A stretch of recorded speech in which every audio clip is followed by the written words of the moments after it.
Sup gamers, today we are going to explore style on the weapon of style. This is the only purpose of existence for this weapon, it's to style your opponents. And what is more stylish than a Trickstab in this game? There is nothing. It is the most stylish thing you can do, you can experience as a game. Well, the word Trickstabs originate from TF2, and spy players will be familiar with a lot of terminology. I definitely did not come up with all of those names myself, and some stabs didn't really translate to final, because here you actually have to have a little bit of charge time for backstab. Although both games have one-shot knife, finals have a lot more variety in terms of Trickstabs. There are stair stabs, corner stabs, bait stabs, drop stabs, and 5 different kinds of drop stab. There are understabs, there are zipline baits, doorway stab, window stab, ledge stab. So many different kinds of aerial stabs, objective bait stabs, and face stabs. Let's do the easiest first. Drop stab, usually achieved from jumping from a high place onto the lower plane with the opponent. Can be done via several things. First one is classic drop stab from a high place to a lower place. Second, using the jump pads, just jump on the jump pad, and as we drop, we drop stab. It can be done through gateway, especially on the cash outs when the opponent is trying to steal. And the last one, but not least, is by dropping from the zipline, baiting your opponents to run after you, jumping on the zipline, dropping from the zipline with a charged Dagger and one-shotting them. Well, let's view a few clips.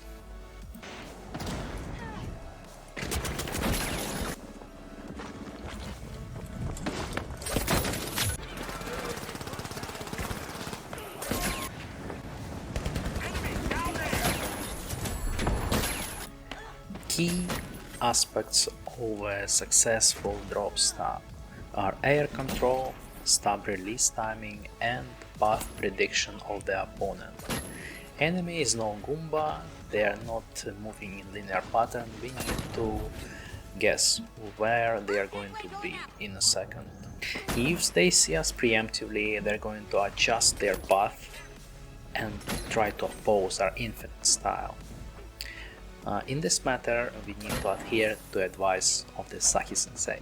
戦闘する忍者は基本的に存在を確認されてしまっているので下手な忍者ということなので、はい、で見つかってもなるべく逃げるというのが忍者なので、はい。Also remember that we can help ourselves adjust our trajectory using dash if the enemy, for example, is too far, and we can get closer.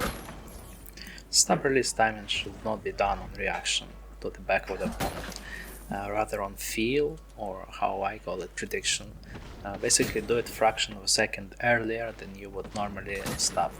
Remember that hitbox of Dagger exists in the world for some time, and the damage is calculated only after this hitbox collides with the enemy's back. We can be a bit early on release for this specific stab. As for air control, finals have very generous air maneuverability. You need to move with WASD to the point that you think that the enemy will be at the moment of your drop. Height, in this case, height of the jump, in this case plays a role, so the higher you jump from, the more prediction you need to make towards the position of enemy combatant. Score for the stab: difficulty 1, style 2, and usability 5. Extremely useful. As our second Trickstab, let's have a look at advanced dash stab. So, as we know, Usually we pass opponent on the side and stab them, but advanced dash stab requires us to pass opponent on the top. It's done very easily, we just jump before we dash. Boom. As a matter of fact, we can just jump over medium and light class without using our dash. It is very useful in cases when we are glitched and cannot move. Now let's look at the examples.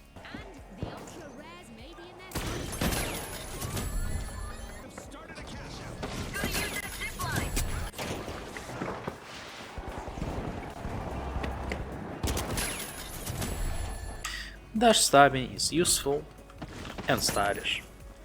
Now, when we are on topic of advanced dash stabbing, let's talk about Trickstab. Trickstab serves no practical purpose in the game. However, outside game, its purpose is enormous. It lets us, Dagger players, gaslight normal players into thinking that Dagger is broken and needs to be further nerfed. So, ladies and gentlemen, please don't do this. Next up, that is pretty easy, is simple slide stab. However, slide stab has an interesting variation when we slide under opponent.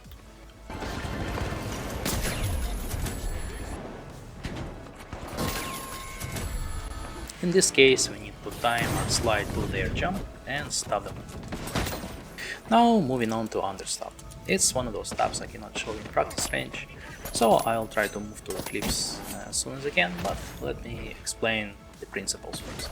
So when we go for an Understab, we put out our hitbox of charged backstab right under the opponent. And when they drop onto us, and if they drop with their back towards us, we are going to get a backstab.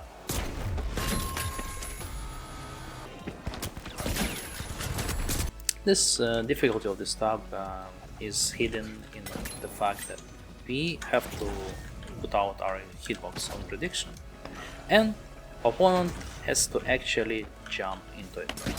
It's pretty rare stuff, but when you pull it off, it's very satisfying. Now, on topic of pure unnecessary style, we have an air stab. One of the more random, more difficult steps to pull off. You have to basically, stars have to align for this stab to happen, yeah, because servers, latency, and stop timing and hit registration, etc, etc. And when you pull it off, it's really fun, really satisfying.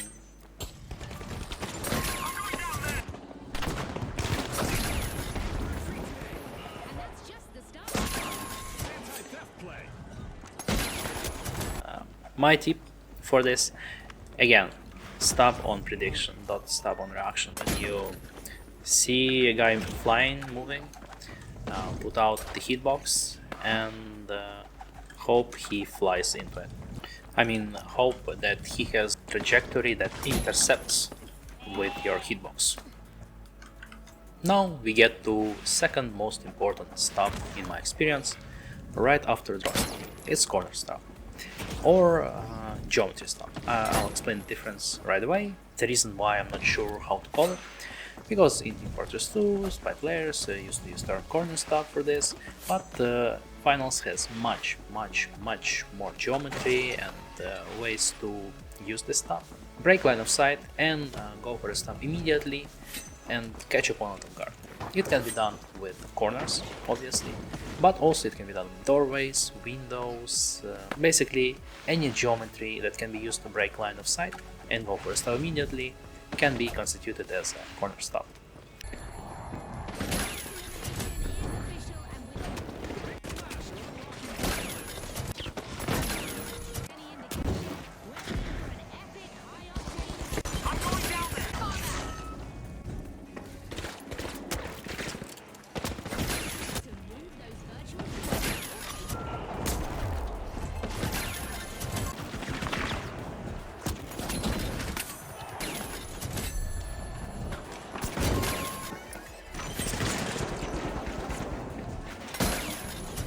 This stab is incredibly versatile and important to be a successful player on Dagger. Main tip for this stab is sound cues. As soon as you broke line of sight, you need to listen to the sound cues, recognize that enemy is approaching and they are on the correct distance for a stab, and just go for it. There are several objects in this game that can be used as a bait. Mainly, it's player statue that the opponents are trying to capture to raise their teammate, but also we can use cash box and cash out to lure our opponents into place we want to stab them at.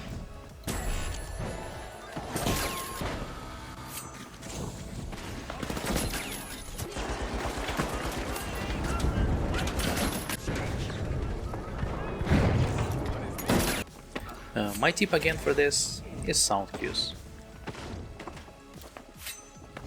Matador is probably the only stab I am really skeptical on putting in this video, because I really did not think it existed in this game, but when I started rewatching my replays, watching my clips, stabs, I started to see a pattern. My spy main brain was executing this stab automatically, just by itself, and I want you to take my words with a grain of salt here. So let me explain you what this stab is. So what is Matador?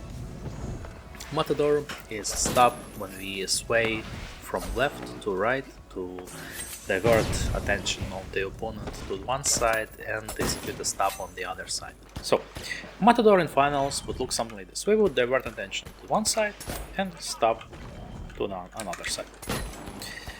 Something like this. And when I started rewatching my replays, I started notice I was doing it like instinctively, probably because of years of practice inside Team Fortress from playing Spy. How impactful is this in this game? I'm not sure, because again, a lot of variables, and the opponent can just do completely random thing on us. But I would like to mention it nonetheless. I'm going to show you a few clips now, and it's up to you to decide if this can be considered a Matador, and if this stab is actually even to any degree impactful in this game.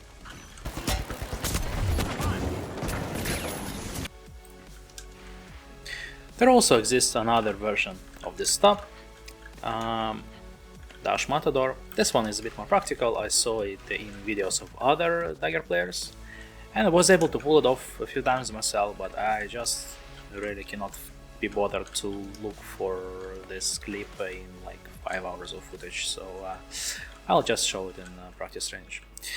So it looks something like this. We would do 2 rapid dashes and stab somebody. So what it does is, guy looks at us, he saw we dashed here, he's gonna turn here, and as he turns, we do another dash back and stab him. It can be done forward and backward, and in this way it can be done from side to side. How impactful is? Well, it's super rare, but another trick, and if you pull it off, is pretty fun. Now as to the another stab with questionable reputation, face stab. Can we control it? To some degree we can control the face stab, but again, it does not really depend on us. It depends on latency, and depends on server mostly. But so what is the face stab? It's when we stab somebody clearly on the video in the face, in the front, but backstab registers.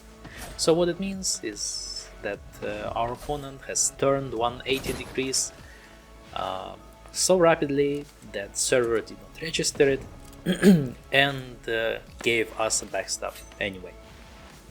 Or it means that we predicted our opponent to a degree and thought that, yep, this guy is turning around exactly on this timing, and we release our Dagger exactly on that timing and catch them.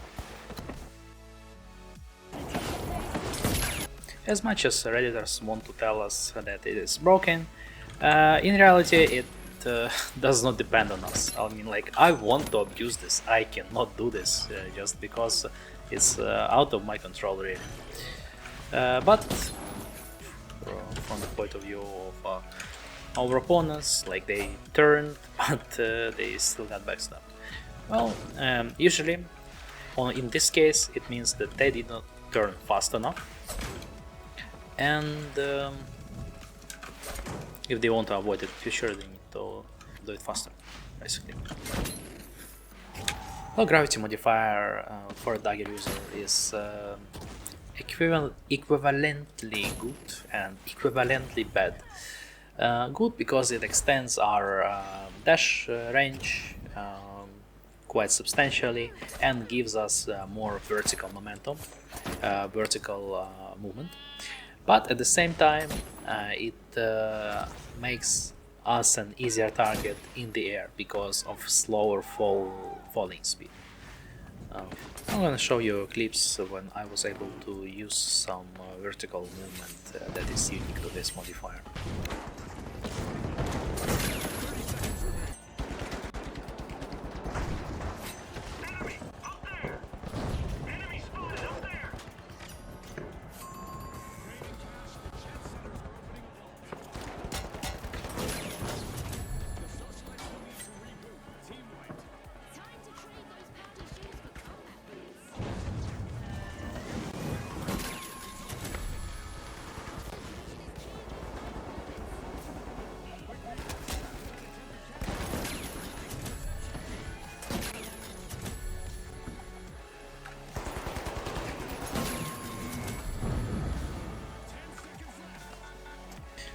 Anyway, there are a few things I would like to talk about here. It's mainly about this design philosophy of our dear Embark and their recent buffs and nerfs to Dagger. To me, Dagger is like a Trickstab weapon. You're supposed to backstab or it's useless. But the recent changes, the decrease of backstabbable area from 180 degrees to 150 degrees behind opponent back, and our recent buffs to damage and face stab damage, and I mean, when I say face stab, I mean fail stab damage, makes this weapon less nuanced, less fun, and more like Onga Bonga. So like you just spam first attack way more often than I used to. Like before, if I failed the stab, I would just disengage and think to myself, well, how can I approach again? Which angle I should take? And like there was a lot more movement and decision making involved. Now, well, I failed the stab. Well, let's roll the dice and see how bad my opponent is and just spam first attack. I mean, lights, yeah, it's like given. You have to, you have to go for like kill on light when you miss the stab. But medium is like it used to be that you just wouldn't spam first attack on the medium after fail stab. You just 100% of the time you disengage and fight another stab. Yeah, but now, no, I didn't want to backstab him here. But now it's just, well, hit me, you cannot hit me, no. Yeah, and if guy has Cerberus, you're just done for, you're dead. So, I really want them to give us back the backstab, 180 degrees backstab, and take away the damage on our default attack, because it's just more fun in my opinion. 180 degrees just makes trickstabbing way more reliable, and we are not rolling dice here. I hope you had fun, hope you were able to learn something new from this guide, and hope you'll be able to implement those stops in your gameplay. I like to apologize for lack of clips and examples on a few stops there, but really I cannot be fishing for more stops. It just takes so much time, and I just really wanna complete this guide and move on to something else. Because man, I'm laughing at myself for thinking I actually be able to complete this guide in a single day. Surprise, I was not able to do that. Well, I hope you all have a great day and have fun in finals. Bye.